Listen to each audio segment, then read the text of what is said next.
Después de una reñida carrera de ingeniería espacial entre la Unión Soviética y los Estados Unidos de Norteamérica, será esta segunda potencia la que se alce con el premio de posar por primera vez al ser humano sobre la Luna.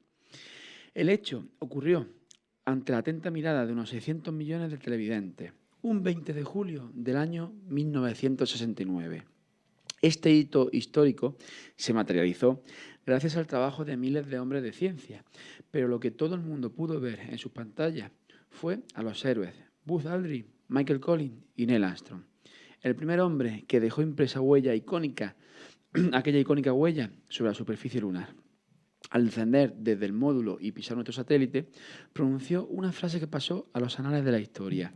Un pequeño paso para el hombre, un gran salto para la humanidad.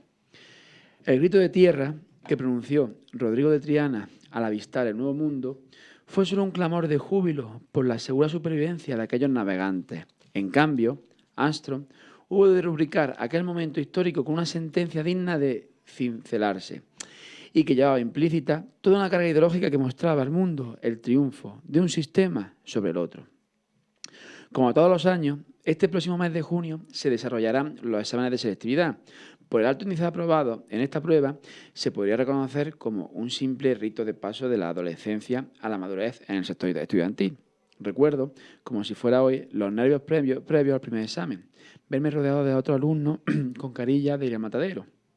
Tener el carnet preparado en mi mano esperando la llamada. El momento en el que dijeron mi nombre para entrar en el aula. Y el silencio sepulcral en aquella clase donde vigilaban el examen unos profesores desconocidos para mí. Quizá lo peor era, una vez realizadas las pruebas, la incertidumbre posterior hasta conocer la media de la nota final, que designaría las opciones que tendríamos de estudio y el lugar donde podríamos desarrollarlo. Y a partir de ese momento sentimos que comenzamos a caminar solos, por un itinerario vital en el que avanzamos por unas u otras veredas, en la que muchas veces nos perdemos o nos equivocamos.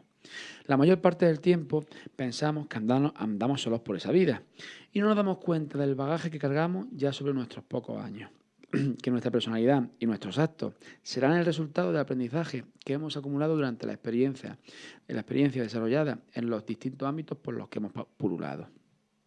Entre ellos destaca, evidente, la familia, que nos ha ido guiando hasta llegar a este punto y que desde luego seguirá tratando de influirnos. Pero el protagonismo, llegado el momento, es plenamente nuestro, para bien o para mal. Los jóvenes que se enfrentarán durante los próximos días a la temida selectividad deberán afrontar unos tiempos bastante inciertos, sobre todo para nuestro país, en los que se aunan a una concatenación de crisis económica, con otras de identidades, de valores, demográficas, laborales, de soberanía y de las instituciones públicas.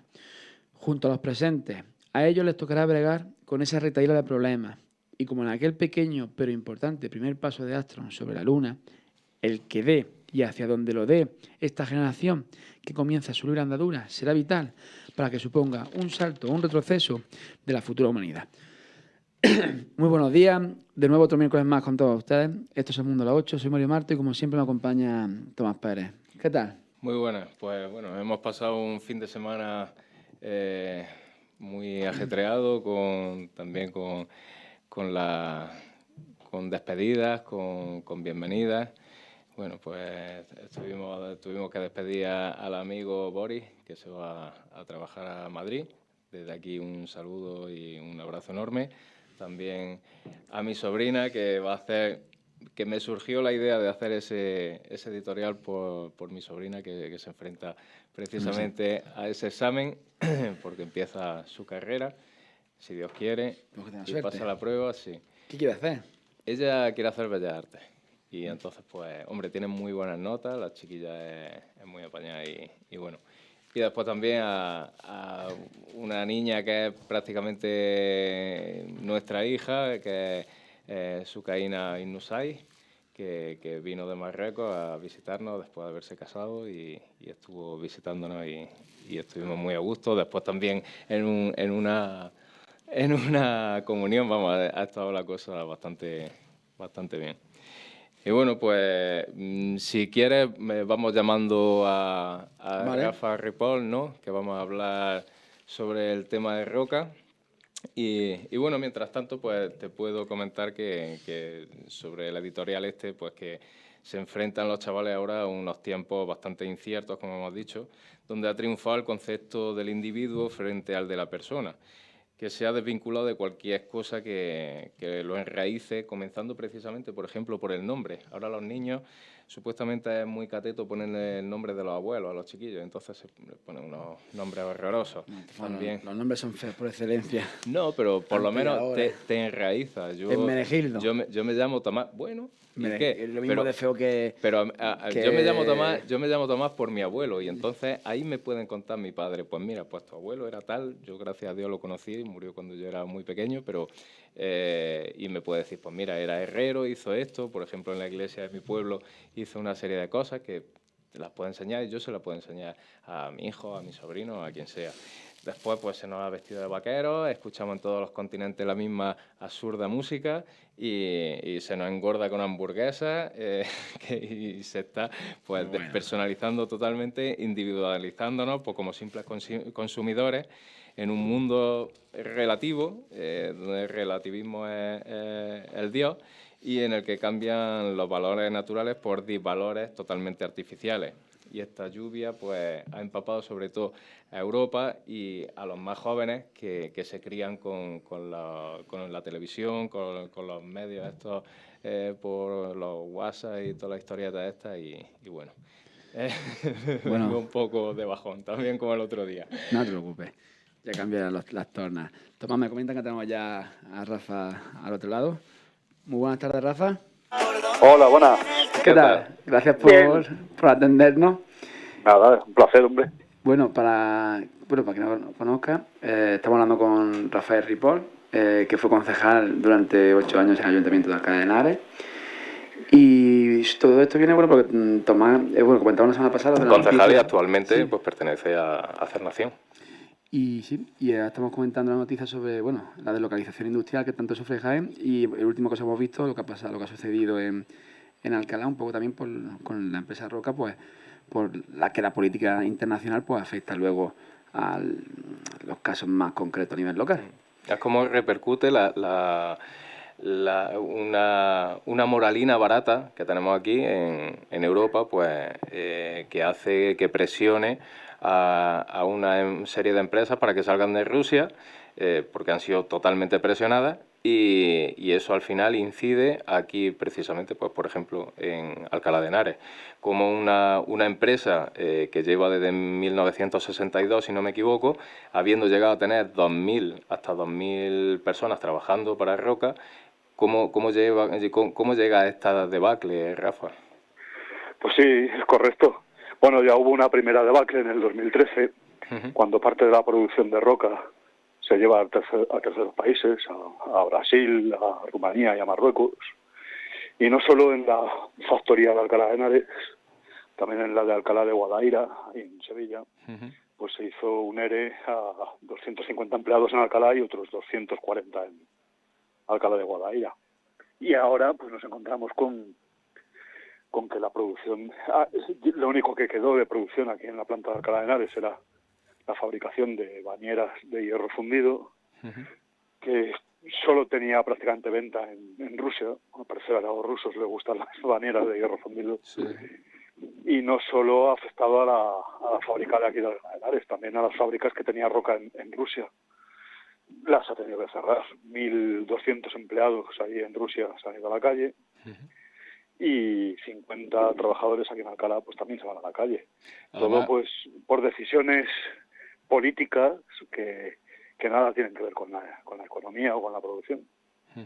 Además, algunos de esos empleados quedan en muy mal lugar porque son personas que tienen ya 50 y tantos años, y estas personas para que entran en ERTE lo tienen bastante complicado con esa edad.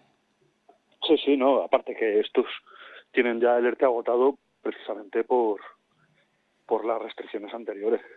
Ya no solo las de la pandemia, que los trabajadores ya no estaban en ERE, ya estaban en ERTE y agotaron su subsidio de desempleo, y ahora pues se encuentran en la calle y con el subsidio agotado, y bueno, que no pueden vender bañeras en Rusia, porque han decidido los políticos de Bruselas que no podemos que no podemos vender nada en Rusia. Sí, sí. Hombre, No si nos solo ponemos vender, tan no, exquisitos, en China se podría hacer lo mismo, ¿no? Porque a los uigures se lo están liquidando, lo están metiendo en campos de concentración y aquí nadie dice nada. sí, no, pero como has iniciado bien el tema, hay una moralina totalmente falsa, hipócrita y tremendamente interesada. Entonces, bueno, al final los que acaban pagando el pato son los trabajadores. Esa es la desgracia. Son cosas que parecen que están muy lejos, pero que nos tocan aquí de lleno.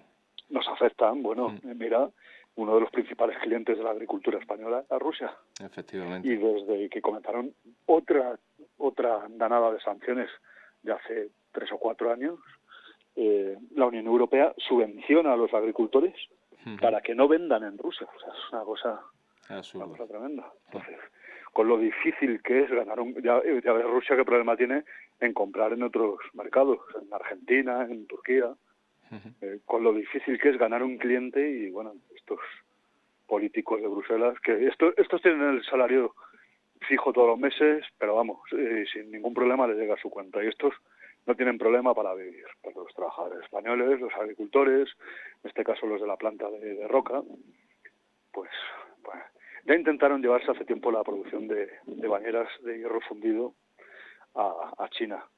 Pero los altos estándares de calidad que se exigen solo se conseguían aquí en España. Y bueno, pues mira, 50 familias que tendrán que buscarse la vida en un momento que no es fácil buscarse la vida. Sí. Hay algunos a los que parece que se les está ilusionando pues con una contratación en un bloque logístico que va a quedar allí, ¿no? Sí, pero para la logística hace falta muy poquita mano de obra. Con un bedel que abra y cierra las puertas y 2 mozos de almacén, pero vamos, es efectivamente una fábrica. Si no fábrica, se robotiza tampoco. Porque... Si no se robotiza tampoco. Esa es otra historia. Claro, una fábrica que llegó a tener 2.000 empleados aquí en Alcalá de Henares y ahora pues queda lo que queda, pues. Y la empresa pues ya está pensando en cómo los terrenos de la fábrica recalificarlos pues para alguna promoción inmobiliaria. Eso es seguro. Sí. Con lo que suelo industrial que tenemos aquí en la ciudad pues acabará reconvirtiendo en suelo residencial inmobiliario y esto dificultará más en el futuro todavía el industrializar la zona, porque una vez que el suelo industrial lo reconviertes ya nunca vuelve a ser, ya nunca se vuelve a instalar una industria ahí. Claro. Así que un problema, pero vamos, no solo para Alcalá de Henares, Alcalá de Guadaira, las plantas de Gabá, bueno, y la de Tosna que tenían ahí a unos 100 kilómetros de San Petersburgo, creo que tenían igual. 1.000 rusos que se van a la calle también. Bueno, pues ¿quieres preguntarle los trabajadores no contamos para la gran finanza y para los grandes, no contamos los trabajadores. Somos números, somos balanza y bueno, y ya está. Esa es la desgracia. Bueno, pues sabíamos que tenías poco tiempo para atendernos. Si nos quieres contar algo más también sobre la labor que estáis desarrollando Hacer Nación allí en Alcalá de Henares.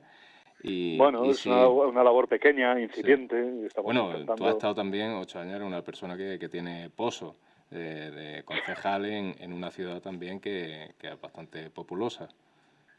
Sí, 200.000 habitantes. Exactamente. Bueno, pues hay ganas de seguir luchando. Lo que pasa es que, bueno, es todo muy, muy difícil.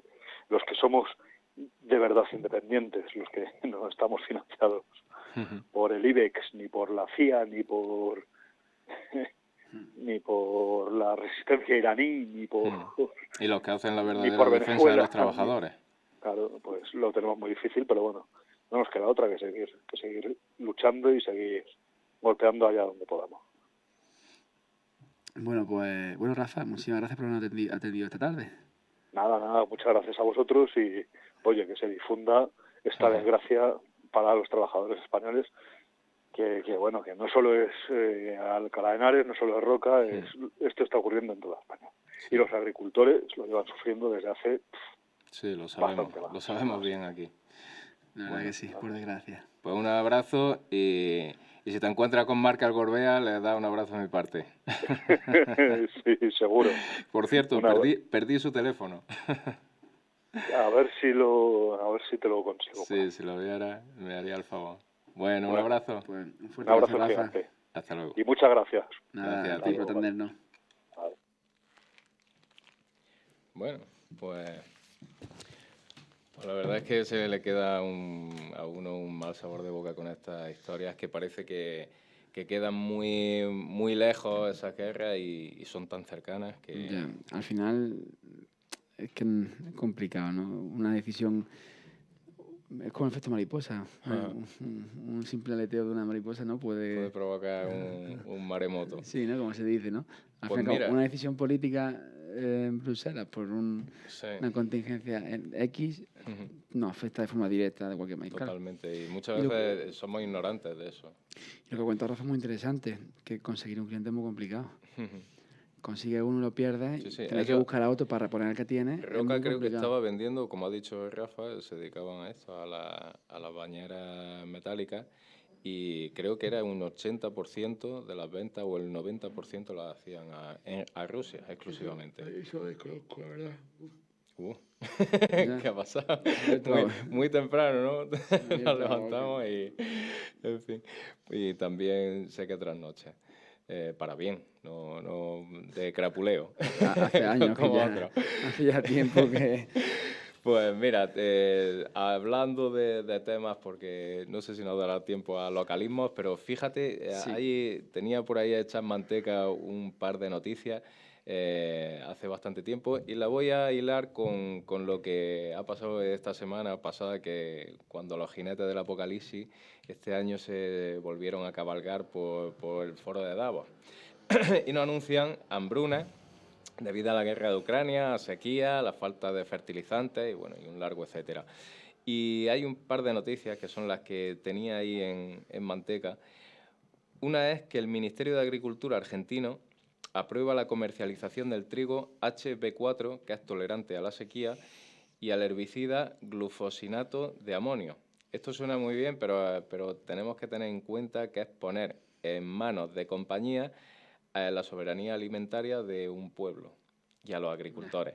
¿Por qué? Porque tú lo ves muy bien, dices, joder, el trigo que pueda superar sequía, pues ojalá lo tuviéramos aquí con los olivos, ¿no? Y que dieran cosechones todos los años, sin problema de la sequía que tenemos. Y aparte, pues, si no tiene la competencia con malas hierbas, porque le echa el glifosinato este que se carga todo lo habido y por haber, pues estupendo, ¿no? Pero ¿qué pasa? Que precisamente lo que hace es que el que tenga huerto, el clásico huerto, pues siempre dejaba una serie de frutos para obtener semillas. Pues bien, este tipo de siembra pues no permite obtener semillas porque tienen el copyright, digamos, de la empresa. Que eso lo veo normal, porque si yo Sí, que soy una desarrolla un empresa, producto. estoy investigando, me he gastado el dinero en esta investigación, pero ¿qué sucede? Que cuando le pasa el glufosinato, pues te carga absolutamente todo y lo que te hace es que esa tierra pues impida poder plantar otro tipo de cereal que no sea el HB4, que es el que te vende esta empresa Ya. determinada, y entonces pues ya acaba en manos de Dependencia. esta persona, de dependencia de una sola persona, y al precio que ellos quieran. Entonces Ya. es una cosa, y ahora hilamos esto, la hambruna futuras, bueno, futuras no, que están ya aquí. En India, por ejemplo, están prohibiendo sacar cereal, de vender al exterior. Y por otro lado, fíjate que el ministro australiano Dan Andrew aprobó una ley por la que se prohíbe cultivar alimentos para autoconsumo, con la excusa de preservar la biodiversidad, la bioseguridad, perdón, siguiendo las líneas marcadas por la Organización Mundial de la Salud. Es decir, que bajo una serie de parámetros de agencias que no hemos votado nadie, se hacen una serie de leyes que nos inciden a nosotros, exactamente lo mismo que ha pasado con el tema de Roca. Es decir, que hoy por hoy un australiano no puede tener un huerto para poder sembrar sus pepinos, ni sus zanahorias, ni su historia. Y tienes que comprar al mercado, pues que al final lo coparan precisamente pues esta industria que agarran por por sendas partes a los agricultores y la soberanía alimentaria. Permitir eso es una barbaridad, ¿eh? Es una auténtica barbaridad con todo el desarrollo que Sí, sí. de la... Pues- ya sé que me pues eso está en algo tan pasando- básico como una comida, Eso ¿eh? está pasando en un país democrático como Australia, ¿eh? Ya. No sé si quieres comentar algo más, sino yo sí que quería comentar una cosita. Sí, cuenta. Y es que estoy buscando un tuit. Vamos a hacer un cambio vamos a hablar por primera vez de fútbol, pero no del evento deportivo, Sí. sino de lo que ocurrió en torno a dicho evento deportivo. Ah, vale. Creo que sé por dónde vas. Es que quiero buscar un tuit de una persona en concreto. La persona se llama Martín Barsaski. Para quien no lo conozca, es una persona residente en España, pero que no evidentemente no es de origen aquí, es del este, y es inmigrante. Una persona que encima tiene unos valores en concreto que suelen ser, bueno, se define como persona progresista, ¿no? Como proletaria, en plan, y está a favor de la inmigración, ¿no? Sí. Siempre se ha mostrado a favor de la inmigración, ¿no? Bueno, que eso no lo quieren todos los inmigrantes, te lo digo. Yo que viví en No, Francia, pero lo hablo sé de de este en primera concreto, mano. hablo de este en concreto que es progre. Sí, Evidentemente hay de todo. Sí. En la Baña del Señor hay de todo en todos Sí, lados, sí, ¿no? sí, Pues sí. bueno, esta persona, tras vivir lo que pasó, explicando un poco lo que pasó en Francia, Ujú. Thierry Henry, jugador francés de origen... Uf, yo es que no controlo, ¿sabes? Pues no sé Que... si es de origen argelino o de origen de Mali, bueno, no sé, que Henry, voy a buscar cuál es su origen. Hace ya un mes hizo unas declaraciones de... aquí está, su origen, es que no sé cuál es. Sí, francés, claro, pero el origen... Bueno, Imagino que será argelino. sí, no estoy seguro. Bueno, que él dijo que cuando se decidió la sede de la final, el estadio de Francia, que está en el barrio, bueno, en el suburbio de Saint-Denis, que no está en París, que no es el estadio del PSG, él dijo, Saint-Denis no es París, es una zona complicada para la seguridad, efectivamente, pues se produjeron agresiones tanto al principio como después, ¿no? Bueno, robos, en fin. De hecho, hay uno que le han hecho un seguimiento, que esa persona hace una semana estaba disparando un RPG y una K-47 en Siria. Joder. Te la imaginas. Bueno, pues esta persona en concreto, que es inmigrante, que aboga por los valores europeos de democracia, respeto y libertad, pues se quejaba reconociendo que eso tuit sonaba racista, pero que era la realidad. Que Claro. personas, además llamar tilda de racista a estas personas, que no fue un simple caso de robo, sino que fue personas de origen no europeo, pero con nacionalidad francesa, atacando a personas que sí eran de origen europeo simplemente por eso. Y si nos metemos aquí en este otro tuit que hace un poco el análisis, ¿cuál es el problema? Bueno, esto es un problema que todo el mundo ha visto. De hecho, la periodista Irene Junquera le pasó también lo mismo. A otra periodista de Antena 3 le pasó lo mismo. Es decir, hubo agresiones sexuales contra mujeres, robo de carteras, robo de móviles, robo de entrada, tanto a aficionados del Liverpool como a aficionados del Real Madrid. La seguridad fue deprimente, eso en España no pasaría incluso con esas condiciones humanas, pero la seguridad fue deprimente porque prácticamente dejaron allí campo a su ancha a todo el mundo y la policía ni se desplegó. ¿Por qué pasa esto? Porque aquí es verdad que hay un problema con la inmigración, sobre todo con aquella inmigración que no se integra, que genera estos problemas que son estos, pero también hay un problema de cómo el Estado trata a dicha inmigración. Y es que no se pueden integrar. ¿Por qué no se integran? Porque problemas así nos hemos encontrado en la Nueva York de los 90 y fíjate cómo ha cambiado Nueva York de los años 90 ahora. ¿Qué nos encontramos? Lo que siempre se ha dicho en Francia, negar la mayor, de que este problema no existe. Sí. Pero si no, por mucho que lo niegue y lo aparta a los suburbios, Claro. que al burgués blanquito rico de París no le afecte, no quiere decir que eso al final no Que no afecte. exista. Exactamente. Claro. Y existe y le afecta a... Pues fíjate, no sé si te habrán enterado que en Dinamarca están ya diciéndole a los sirios que se vayan otra vez, que se vayan ya de Siria, o sea, se vayan para Siria porque... Y en Noruega, creo, en Suecia, no sé, también están cambiando la política migratoria, Sí. están endureciendo. Pues bueno, nos encontramos con que cuando todo el mundo y varios medios de comunicación le habían hecho la culpa de estos incidentes al Liverpool, que se retrasó el partido por eso, luego reconocieron que era evidente que no, porque gracias a Dios hoy existen las redes sociales donde cualquiera puede ser periodista con un móvil y subirlo, y hay acceso, como siempre se dice, no que se dice en la historia, que lo importante es tener acceso no usar de base lo que uno dice, sino tener de base lo original, ¿no? Sí.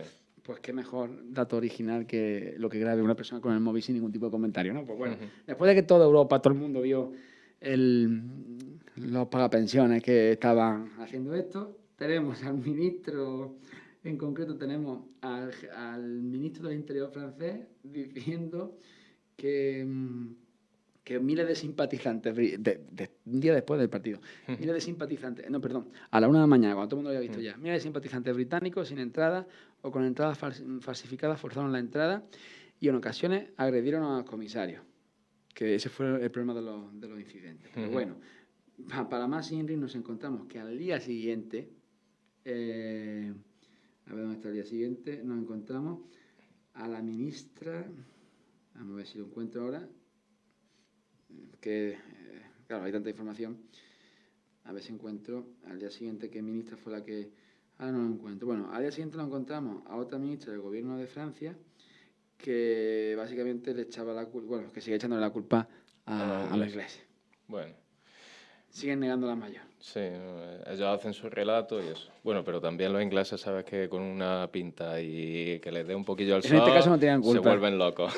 Pero bueno, eso es un problema de seguridad que tenemos que atajar. Es que el problema que lo pasó en Saint-Denis no es un problema de seguridad vinculado al fútbol, que siempre va a haber problemas de ese tipo. Es que no hay una integración... Es un problema social mucho mayor. Claro.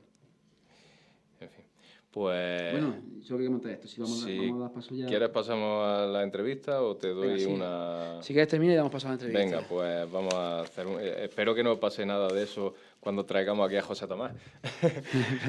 Pues si quieres, ve llamando y vamos comentando esto. Pues mira, ante un primer trimestre en el que Hacienda ingresó un 20% más de impuestos que el año pasado, vemos cómo la morosidad en las administraciones públicas, es decir, gobierno central, autonomía de ayuntamientos, crece un 28%, ascendiendo la deuda a proveedores hasta los 110.000 millones de euros. Lo que sitúa a los pies de los caballos a cientos de autónomos y pymes, que lo que necesitan realmente es liquidez como pago a unos servicios que han realizado. Lo que no necesitan son ayudas o créditos con aval institucional al que muchos no pueden acceder por no cumplir los requerimientos que les solicitan. Es que le paguen por su trabajo. Efectivamente. Si usted tiene, porque después llega y dice, tenemos 500 millones para abrir unos créditos y te debo 600. Exactamente. Y dice, pues dáselo, págalo. Es que yo lo que prefiero es que me pague a mí mi dinero. Caso que ya comentamos de que el Ayuntamiento de Jaén... Son 700 días. Exactamente, es que 2 años en pagar. Claro. Oye, pues salía también la noticia hace poco de que estaban rebajando los días. A lo mejor habría que hacer eso con el Estado de decir, no te preocupes, te voy a pagar los impuestos, pero a vista 700 días. A ver, si así espabilan. Así fue como empezó más o menos la Revolución Francesa. Habría que hablar con el Ayuntamiento de Jaén. El IBI, venga, sin problema, se paga a 700 días vista. Bueno, parece que ya tenemos aquí a nuestra invitada. Tomás, ¿la presenta? Pues... Bueno, ya la trajimos, ¿no? Sí, como hace 2 años la tuvimos, antes de que se liara el picatoste. Buenas tardes, Lola. ¿Se oye ahora? Se oye perfectamente y a ti te oigo y te reconozco. Me reconoces, ¿no? Muy buenas tardes, Lola. Gracias por estar hoy con nosotros. Nada, un placer. 2 años después. Siempre. Bueno, más vale tarde que nunca. Pues sí, eso estábamos contando. No, hombre, ha sido cuando te hemos llamado. Evidentemente, la verdad es que eres una persona que no te escondes y que parece ser que te gusta estar en este medio. Desde luego que sí. Pues muchísimas gracias por volver a estar por aquí. Bueno, pues aparte ya de saludarnos, pues ¿cómo estás viendo la pre-campaña? Si quieres, empiezo yendo a la yugular directamente. Pero es que no hay ningún temor por ir a la yugular, no tengo ningún miedo y además como estoy convencida de lo que defiendo, sé seguro que puedo hablar con rotundidad y con firmeza desde mis propias convicciones. Sí. Así que tú tranquilo. Pues mira, en la pre-campaña vimos como Sánchez se escondía en el patio del colegio de Torre del Campo. Y entonces pues llega a pensar que se ha convertido Jaén en una plaza difícil para el PSOE desde que mostró inacción el PSOE provincial con el tema del Colce, cuando se lo dieron a Córdoba. ¿Se está escondiendo de Jaén capital o ni muchísimo menos? Esa es la sensación que tenéis los que vivís en Jaén capital. Los que no vivimos en Jaén capital y vivimos una provincia diversa y amplia, también lo que queremos es ver al presidente en pueblos, en localidades y que desde luego, que es una cosa que le pasa a Moreno Bonilla o que le pasa a muchos dirigentes ahora mismo que están en el gobierno de de Andalucía, que no saben lo que pasa en el terreno, ni acuden a municipios pequeños, ni son capaces de dar la cara en el terreno, en donde de verdad las políticas llegan y duelen. Y para nada, yo al contrario vi un presidente que lo que hizo fue acudir a esa Jaén rural, a esa España rural, dando la cara en las plazas en las que no estamos acostumbrados a ver a muchísimo menos un presidente del gobierno, que supongo que sería la primera o muy pocas visitas de un presidente del gobierno a una localidad como esa. Y ahí es donde tienen que estar los presidentes y la grandeza de los líderes, porque mira, lejos de las alfombras, de los palacios donde se representan los gobiernos, está lo más importante, que es la gente sencilla en las plazas de pueblo y en un patio de colegio. Así que yo lo veo totalmente contrario. Y mira, frente a eso que estaba volviendo a hablar del Colce, y que evidentemente pues significa una vez más que tenéis pues la visión de la capital. Yo tengo que sacar pecho porque desde que está gobernando el PSOE en Madrid, la Academia de la Guardia Civil, que es fundamental, que para nosotros es vital que esté presente, pues ha recuperado su fortaleza. Y tú mejor que nadie, Tomás, conoces perfectamente Baeza y lo que supone la Academia de la Guardia Civil, el orgullo que sentimos los baezanos y baezanas. Y hemos tenido épocas en las que ha gobernado el Partido Popular y la derecha en este país, y la presencia de guardias civiles en la Academia, que quiero recordar que son los que luego van a repoblar los cuarteles de toda España y los que luego queremos defender y ponernos como bandera, nacen en Baeza, nacen en la Academia de la Guardia Civil. Y con gobierno del Partido Popular, por ejemplo, en el 96 no hubo ni un solo guardia civil en Baeza nuevo en ese año. Y en los gobiernos de Mariano Rajoy, pues escasamente 121, no llegaban ni siquiera a 130, y sin embargo pues son más de 2.000 los que durante estos 3 años están saliendo y que luego tendremos la suerte de contar con ellos en el ejercicio de sus funciones. Por lo tanto, bueno, pues son visiones distintas, y para mí, desde la responsabilidad que ocupo y desde, bueno, pues permitirme que presuma de tener la Academia de la Guardia Civil en Baeza, pues para nosotros el gesto es totalmente contrario, con 10 millones de euros que se van a invertir también de fondos europeos, que esa inversión jamás se ha conocido también en la Academia. Yo, por otro lado, quería preguntar, porque hemos visto como a Bonilla pues también le han colgado el San Benito, ¿no? De un poco así como de Feijóo, ¿no? De que es un, bueno, más que San Benito, no epíteto, ¿no? De que es un buen gestor, ¿no? ¿Qué percepción tenéis? ¿Es realmente así o cómo veis vosotros? ¿Qué cambio ha habido en Andalucía o qué supuesto cambio? ¿O ha habido cambio realmente en estos años de gestión?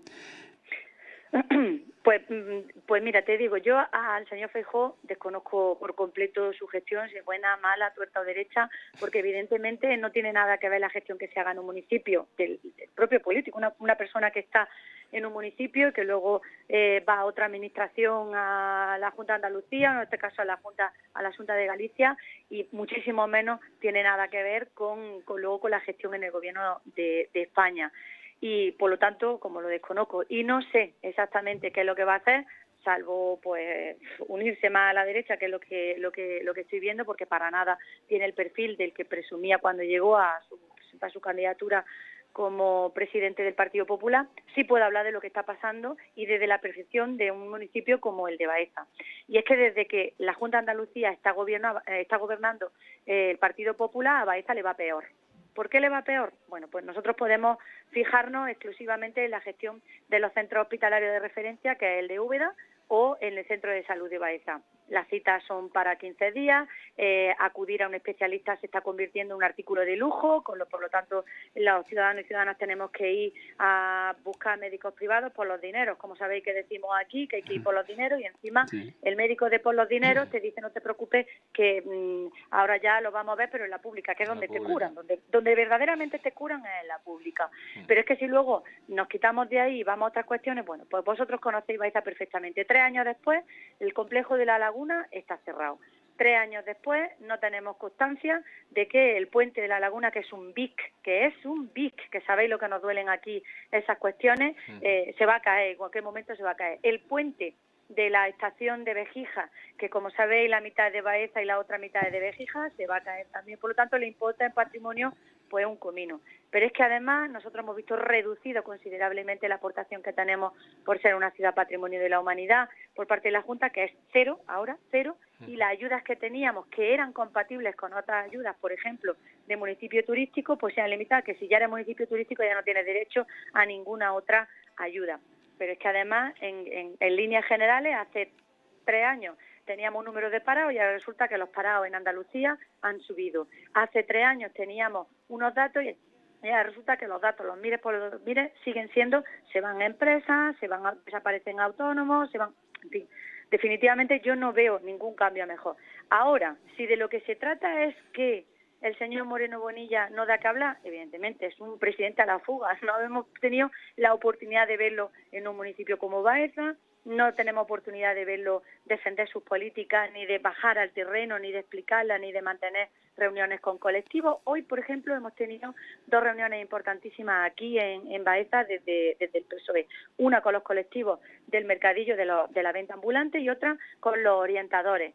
Si tenemos dinero que tenemos que devolver porque no somos capaces de gestionar con la Junta de Andalucía, que ha devuelto dinero, por ejemplo, para inversiones en patrimonio, que ha devuelto dinero para pequeñas y medianas empresas, que ha devuelto dinero para autónomos porque no han sido capaces de gestionarlo. Y ahora, encima de que sí teníamos dinero y que podíamos mantener un servicio, despedimos a 300 y pico orientadores. ¿Dónde está el cambio? Y si ese es el cambio mejor, pues que baje Dios y lo vea, porque yo desde luego, evidentemente, y desde la perspectiva que yo tengo, no lo veo. Bueno, que te iba a hacer una pregunta. ¿Qué no estamos jugando los andaluces en estas elecciones? Pues nos lo jugamos mucho y sobre todo nos jugamos un paso decisivo en el que si no nos damos cuenta, pues desde luego tendríamos que estar un poquito más alerta, porque en este momento Andalucía se está jugando que dejar de tener una presencia propia como andaluces y andaluzas para que se gestione nuestro futuro en los despachos de Génova y en los despachos de otras formaciones políticas. Al final no tenemos autonomía, al final Moreno Bonilla sigue el dictado de su gente de su partido, imitando supuestos liderazgos que no tienen por qué ser lo mismo, y evidentemente eso repercute en que nuestras políticas pues están haciendo daño a la sociedad. Nos estamos jugando pues la sanidad pública, nos estamos jugando la educación pública, porque daros cuenta que en los 3 últimos años han desaparecido más de 120 unidades de la educación pública de toda la provincia de Jaén, y definitivamente al final nos está haciendo daño a nosotros como personas individuales, como andaluces y como jienenses. Y desde luego, si ha habido elecciones que han sido importantes y fundamentales, estas son una de ellas. Al margen de que luego, pues después, porque a la vista de lo que puede suceder y lo que parece que pueda suceder en las encuestas, al final no van a resolver solo los andaluces, sino que además en los despachos pues vamos a ver alianzas distintas y vamos a ver cómo se cumplen programas electorales difíciles de casar con lo que supone, o para lo que a mí aspiro y deseo que sea una sociedad libre, justa, igualitaria y que tenga igualdad de oportunidades. Por lo tanto, imaginaos lo que nos estamos jugando. No estamos jugando el todo por el todo. Y Lola, ¿cuál es el principal problema de Andalucía y cuáles son, bueno, vuestras propuestas, las propuestas del PSOE? El principal problema en Andalucía sigue siendo la distancia que hubo en su momento entre la región, en este caso la Comunidad Autónoma de Andalucía, con el resto. Nuestra situación de partida era mucho más atrasada que el resto de las comunidades. Hemos tenido que hacer un esfuerzo importantísimo y Andalucía tiene capacidad y posibilidades para ser la primera, porque tenemos un territorio rico, fértil, un territorio que reúne todas las condiciones para ser un territorio único y para poder estar a la cabeza. Pero evidentemente necesitamos un gobierno que sepa de verdad, que tenga tinta andalucista, que conozca perfectamente la región y que pueda salir al frente. Para mí, creo que necesitamos, y estoy convencida de que solo el Partido Socialista puede devolvernos, necesitamos dignidad para las personas que acuden al médico, dignidad para los estudiantes, para que puedan tener un futuro y para que independientemente del bolsillo de tu padre o de tu madre seas capaz de, gracias a tu esfuerzo y a tu capacidad, poder aspirar a tener una carrera universitaria. No estamos jugando en la Universidad de Jaén, que esa sí que es verdad, que aunque esté en la capital, es la universidad del territorio y que está seriamente amenazada, y nos estamos jugando el futuro del campo andaluz y nos estamos jugando el futuro de una ciudad como la nuestra, patrimonio de la humanidad, que no cuentan con un aliado fundamental que es la Junta de Andalucía. Y frente a eso, pues, están las políticas activas de empleo, están las políticas dirigidas al patrimonio, está un turismo inclusivo y sostenible que haga posible que el territorio siga generando empleo y capacidad económica, y por supuesto están unos servicios públicos de calidad y universales para que nadie se sienta discriminado y para que todo el mundo tenga por lo menos las herramientas fundamentales para mantener una vida digna y en consecuencia tener oportunidades para llevar una vida pues bueno, pues como la que todos queremos y la que todos deseamos para nosotros y para nuestros hijos e hijas. Y Lola, y en concreto Sí. para la provincia de Jaén, ¿qué ideas tenéis, qué planteáis? Pues mira, es evidente, bueno, nosotros planteamos evidentemente que el médico, el maestro, la Guardia Civil y todo lo que son los servicios públicos llegue a cada uno de los rincones de la provincia de Jaén, que tengamos oportunidad de tenerlo. Independientemente de eso, necesitamos con urgencia un plan Activa Jaén que sea específico tanto por el esfuerzo de la Junta de Andalucía en coordinación con el Gobierno de España. Es fundamental que creamos que necesitamos una discriminación positiva para que podamos seguir avanzando.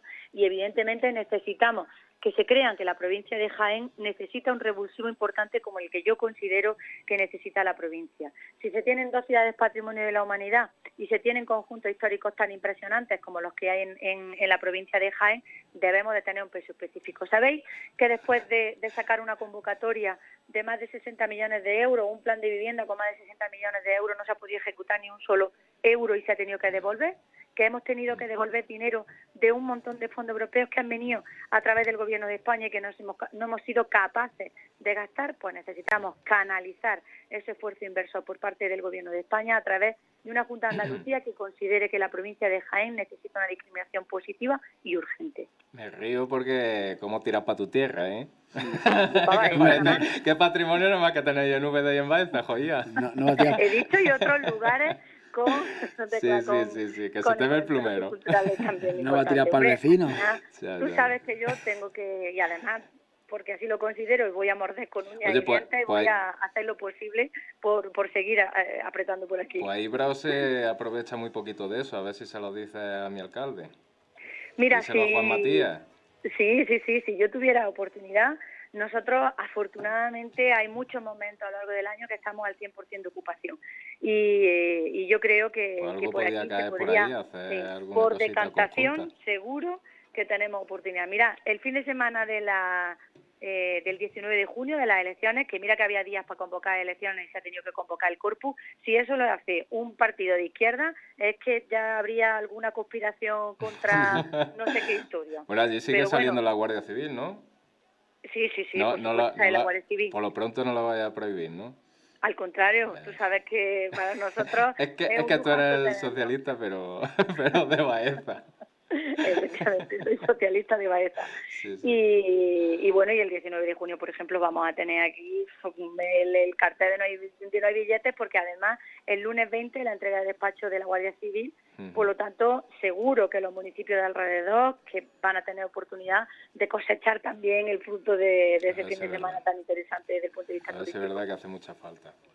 Yo creo que vamos a pasar ya a cosas más bonitas, ¿no? A que nos cuentes cosas de tu Baeza. Y una cosa que me ha gustado es que continuamente estáis llamando a Bonilla, por Bonilla, porque quiere el muchacho que se le conozca como Juanma. Juanma presidente, quiere que se le conozca como Juanma y yo creo que solamente le conoce como Juanma a su madre a la hora de comer. Claro, es que Juanma tiene un problema importante con sus siglas, entonces necesita limpiar la marca porque evidentemente sabe que el Partido Popular pues tiene ahora mismo una connotación que no es la que le viene. Y yo desde luego no tengo confianza ninguna con ese hombre para llamarlo Juanma, por lo tanto... En España solamente han pasado 2 políticos a llamarse por su nombre de pila. Uno, José Antonio Primo de Rivera, que es José Antonio, y el otro, por mucho que me duela, es Felipe. Felipe, que antes se lo conocía también de pila como Isidoro. No sé si sabrá la historia. Sí, claro que sí. Que lo trataba muy bien el régimen. Bueno. Lo trataba muy bien, porque tenían ahí el Partido Comunista y había que tratar bien al chiquillo. Bueno, pues vamos a pasar a Baeza, ¿no? Te tuvimos aquí hace 2 años, evidentemente no eran las circunstancias que hemos estado pasando. ¿Cómo ha pasado el tema del COVID Baeza y qué habéis estado haciendo, en fin, para que intentas paliar el problema?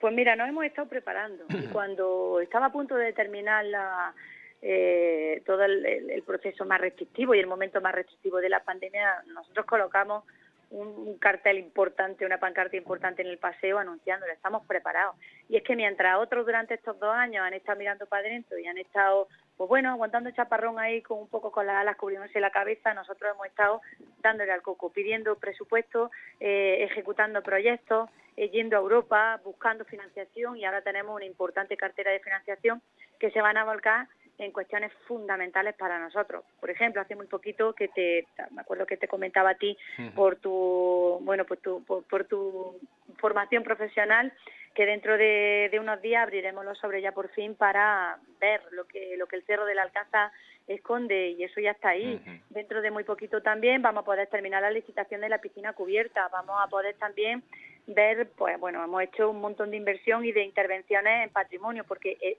sigo convencida y estoy convencida de que nuestro pasado nos da la clave del futuro, y que solo a través del conocimiento del pasado y de una buena gestión en materia de patrimonio vamos a tener la respuesta en materia de turismo.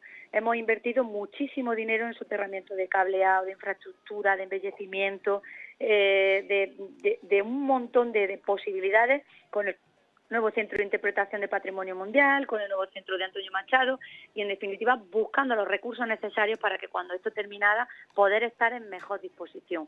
Y para nosotros recursos y posibilidades son todo. Sabéis que este fin de semana hemos recurrido también a algo que hace poco tiempo que inventamos, que fue la corrida del Renacimiento, y que hemos tenido el fin de semana lleno de gente a través de la fiesta de la tauromaquia, de que seguimos buscando posibilidades de futuro, y bueno, las obras están, pues bueno, no hace falta nada más que dar una vuelta a Baeza para verlo. Y aunque vamos a retranca de la Junta de Andalucía, porque ahora mismo hay 3 intervenciones fundamentales para Baeza que llevan desde hace meses esperando a que sean vistas por la Comisión Provincial de Cultura. Uno de ellos es el Paseo de Baeza, otro de ellos es San Ignacio, y otro de ellos es la Puerta de Úbeda y la Muralla. Por lo tanto, para nosotros es fundamental seguir invirtiendo y recuperando, porque como digo, pues nos dará la pista para el futuro. Y mientras tanto nuestros servicios siguen fortalecidos, tenemos servicios públicos de absolutamente todo, como una ciudad de más de 20.000 habitantes, pero al final sostenida por un ayuntamiento como el nuestro. Y un último dato: acabo de dar a conocer la liquidación del presupuesto del ejercicio 2021, que tiene un remanente de tesorería positivo de 1.200.000 euros. Eso va a ser posible que ese 1.200.000 euros se revierta en 3 o 4 proyectos que ya tenemos diseñados y que dentro de muy poquito van a ver la luz, como por ejemplo la plaza del Mercado de Abastos, pues que vamos a poder invertirlo, y eso al final reactiva la economía de nuestra ciudad. Por lo tanto, pues... Y bueno, y lo último, hemos consolidado también a 61 trabajadores y trabajadoras, haciéndolo ya definitivamente fijos, que ya estaba bien el quinario que han pasado durante tantos años. Bueno, te voy a preguntar otra cosilla mientras bebe agua, que hija mía, tiene una reta ahí, te suelta y no veas. Pues mira, te iba a preguntar también, el tema de la hostelería evidentemente es vital allí en Baeza. Con el tema del COVID también, ¿habéis hecho algo concreto para intentar que no lo pasen tan malamente como lo han pasado? Sí, efectivamente. Desde el principio se suspendieron las tasas de los impuestos, por ejemplo, por veladores, y además en los momentos en que sí se les permitió tener abiertos, se eliminaron las barreras de las terrazas para que pudieran tener más anchura, para que pudieran disfrutar de más espacio, aunque el embellecimiento pasara en un momento puntual a un segundo plano, y han tenido el alivio todavía hasta día de hoy. Eso te iba a decir, bueno, ¿hasta qué fecha se le va a mantener? Hasta día de hoy han estado, no, ya este año, ahora mismo la hostelería en Baeza está cogiendo una fortaleza que para qué. Tenemos ya un montón de gente cada fin de semana, y bueno, dentro de muy poquito vamos a retomar la normalidad, pero a día de hoy todavía hemos seguido. ¿Y la Semana Santa también normal? Bueno, Semana Santa no, la Semana Santa ha sido impresionante.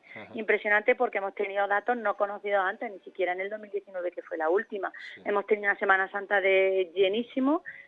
Como sabéis, también hemos retransmitido, la primera vez que se retransmite en directo desde la carrera oficial la Semana Santa, y bueno, dentro de muy poquito también con una subvención que hemos cogido vamos a hacer un monumento a la Semana Santa que bueno, ya están terminando de perfilar, y que antes de final de junio quiero presentar también a la ciudadanía para que sea una realidad en la Cuaresma del año que viene. Pues muy bien.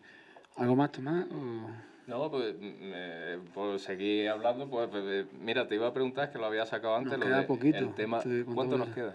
A ver, Pues te iba a preguntar, pues lo has sacado antes a colación el tema de la estación de Bejíjar. Veíamos en los periódicos esta semana pasada que estaba, pues eso, que se estaba cayendo a trozos y que estaba en una lista no recuerdo ahora la asociación cómo se llamaba. Sí, de la Vía Verde, sí. Exactamente, porque ese era... originariamente iba a ser el Baeza Utiel, que se iba a hacer, si no me equivoco, en tiempo de Miguel Primo de Rivera. Al final no se llegó a construir y quedó ahí esa estación, que es una maravilla, que se podría hacer algo. No sé si tendréis... Porque eso, es el término municipal de Bejíjar. Ah, eso de Bejíjar. Sí, vale. Sí, la estación de Bejíjar, evidentemente la estación es de Bejíjar. Sabéis que hace los términos municipales hacen ahí una cosa extraña, sí, porque el Puente del Obispo y las escuelas sí son de Baeza, pero la estación de Bejíjar, que está justo enfrente del restaurante Casa Antonio, pertenece a Bejíjar. Y hablaba yo en concreto, por ejemplo, que sí está compartido el término, el propio Puente del Obispo, que es de carretera de la Junta de Andalucía, y la parte de Bejíjar, pues que vamos, que detrás de eso va la de Baeza también, está muy, muy, muy deteriorada, con una... me duelen expresamente cuando tenemos recursos turísticos tan interesantes como ese, o como el puente de la Laguna, que se está cayendo y que es un BIC también, o como las yeserías de la bodega de la Escuela de Restauración de la Laguna, y que se le ha hecho muy poquito o ningún caso. Entonces eso me duele expresamente, porque yo en cada recurso y en cada posibilidad veo una oportunidad para el territorio, y me duele expresamente cuando se ningunea o no se atienda a las reclamaciones de los alcaldes, que independientemente del color político que tengan, de verdad que considero que todos y cada uno de nosotros y de nosotras seguro que queremos lo mejor para nuestro territorio. Entonces, pues esas cuestiones expresamente pues me duelen y mucho. La verdad es que es una lástima que pasar por esa carretera, que se está cayendo a trozos eso, y después entrar a Baeza y encontrarte la maravilla que es. y la verdad es que sí. 7 minutos, Tomás. 7 minutillos. Pues ahora, esta semana cuando estábamos acordando cómo iba a entrar y tal, pues me estabas contando que iba a inaugurar el tema del simposio de aceite de oliva. Cuéntanos un poco. Bueno, sí, tenemos Futuro Oliva. Bueno, pues como sabéis, Baeza es la mayor productora de aceite de oliva del mundo, y además tenemos pues más de 20 marcas, que fijaros la población que tenemos, y al final tenemos más de 20 marcas de aceites premium. Esas 20 marcas de aceites premium pues nos dan la fortaleza para empoderarnos dentro del sector del aceite de oliva. Los mayores productores, los mejores aceites de oliva, y conocéis que nuestra cooperativa de Olivaeza también tiene pues uno de los sellos distintivos de calidad más importantes, que es el mejor aceite de oliva virgen del mundo. Entonces, qué mejor lugar que celebrar. Esta es la 12ª edición de Futuro Oliva, de la Feria de Futuro Oliva, y si verdaderamente queremos creernos que tenemos oportunidades y que tenemos que seguir explotando ese sector, porque es básicamente nuestra fuente más importante, nuestra fuente económica más importante de la ciudad, pues hay que mejorarla y engrandecerla. Si antes Futuro Oliva se celebraba en el entorno del pabellón de San Andrés, pues ahora se traslada al recinto ferial con una infraestructura mucho más importante, con un presupuesto mucho más considerable, aprovechando las sinergias de todos los empresarios y empresarias, y haciendo una feria de aceite de oliva pues acorde con la importancia que tiene nuestra ciudad y como puede tenerla la provincia de Jaén. Para nosotros es importante ser el centro geográfico de la provincia de Jaén y ser el epicentro durante esos días de la cultura del aceite de oliva, en el que Baeza tiene muchísimo que decir. ¿Qué tal está siendo la asistencia? Es el próximo día 9. Todavía no ha sido, es del 9 al 11. Vale. Pues pensaba que había comenzado ya. Y mira que pasa por allí por los carteles y no... Pues no, os invito a que a partir del 9 de junio, 9, 10 y 11, bien. Se va a desarrollar esa feria de aceite de oliva. ¿Y qué es lo que podemos ver allí en Futuro Oliva? Pues vaya a poder ver metros y metros y metros y metros, tanto de una infraestructura cubierta en una carpa con toda la maquinaria y sobre todo con todos los aceites de oliva virgen extra que son punteros ahora, maquinaria agrícola, y hasta aquí lo mismo que podríamos ver en cualquier feria. ¿Cuál es la diferencia? Pues que tenemos innovación, investigación, gastronomía, jóvenes y cultura. Tenemos pues un concurso internacional de fotografía de la cultura del aceite de oliva, tenemos una feria gastronómica que se llama Futuro Chef, de la que han salido bastantes premios que ahora son reconocidos chefs y que están a lo largo y ancho de todo el país, que vinieron a participar de Futuro Chef, pero sobre todo tenemos jornadas técnicas de UPA, jornadas técnicas de AREDA, jornadas técnicas de PAS, tenemos también investigación tanto de la UNIA como de la UJA y definitivamente, sobre todo lo más importante es un importante elenco de personalidades del aceite de oliva que van a demostrarnos que al final la comercialización y la apuesta por la calidad son el futuro y en ese sentido vamos a trabajar. Por lo tanto, jornadas técnicas de investigación, jornadas de negocios para toda la infraestructura, los nuevos sistemas de regadío, de las nuevas formas de cultivar la tierra y, por supuesto, pues de las universidades que definitivamente son quienes tienen que avalar esa jornada y que tienen que decir cuál es el futuro del sector en consonancia con la idea de la sostenibilidad que debemos de ir teniendo. Bueno, pues nos quedan 2 minutillos. ¿Quieres preguntar algo más? Pues ya que estamos empezando el verano prácticamente, ¿qué nos depara en estos 2 minutillos? ¿Qué actividades preparas para este verano? Bueno, pues muchísimas. Estamos preparando ya todas las actividades de conmemoración del 3 de julio, que como sabéis fue la declaración de Baeza como Ciudad Patrimonio de la Humanidad. El año que viene tiene que ser importantísimo porque cumplimos años y sumamos 20 ya el año que viene, pero este año tenemos la celebración del 3 de julio, luego todo el mes de julio vamos a tener Baeza Fest, que Tomás conoce perfectamente a Cecilio García, que es el director del Baeza Fest, que se distingue por tener muchísima calidad y sobre todo oportunidades para los jóvenes intérpretes de nivel de nacional e internacional. Luego vamos a tener las noches de la plaza para el mes de agosto y definitivamente la Feria de Baeza, el Renacimiento, la luz de las velas, el otoño cultura flamenco y al final... Y por supuesto vamos a terminar con algo que para mí es fundamental, que es el congreso organizado por NASA para las agencias aeroespaciales internacionales de todo el mundo de tecnología en terahercios, que yo lo digo así todo de seguido, pero como comprenderéis no tengo ni puñetera idea. Eso te iba a decir, no sabes lo que estás diciendo. Pues te iba a preguntar si me había ido de la cabeza el tema, porque tenéis allí un chaval que es ingeniero de la NASA. De NASA, sí, efectivamente, José Vicente Siles, que es un chico que estudió aquí en Baeza, en el Instituto Santísima Trinidad, que te sonará bastante, y que, cuando tuve la oportunidad de ir a NASA y comprobar quién es José Vicente en NASA y qué supone NASA, pues me da muchísima pena que no haya más gente que pueda verlo y que pueda estar en esas instalaciones porque son abrumadoras y porque además pues te das cuenta de lo importante de la investigación y de aprovechar los talentos y además José Vicente está donde quería estar, está feliz allí y al final pues reinvierte su talento en una ciudad como nosotros, en la que vamos a tener la oportunidad de ver pues a las agencias aeroespaciales más importantes del mundo. Muy bien. Pues fíjate que empezamos con el editorial hablando de la Luna y terminamos con la NASA. Bueno, pues muchísimas gracias por habernos atendido, Lola. Nada, un placer, cuando queráis, aquí estoy. Un abrazo. Nada, tengo un buen día. Un abrazo. Adiós.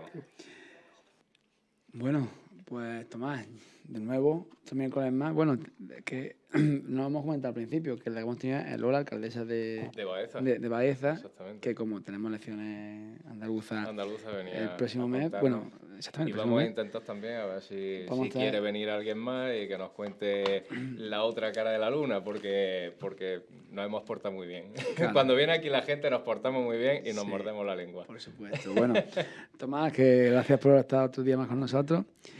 Y a todos ustedes, pues que tengan un buen día. Y bueno, que les recordamos siempre a nuestros oyentes. Pues que nos escuchen en la 106.2 a las 8 de la mañana, a las 8 de la tarde, que nos repiten, y por YouTube, también por el canal de Radio Guadalquivir. Pues nada, que tengan todos un buen día y nos vemos el próximo miércoles.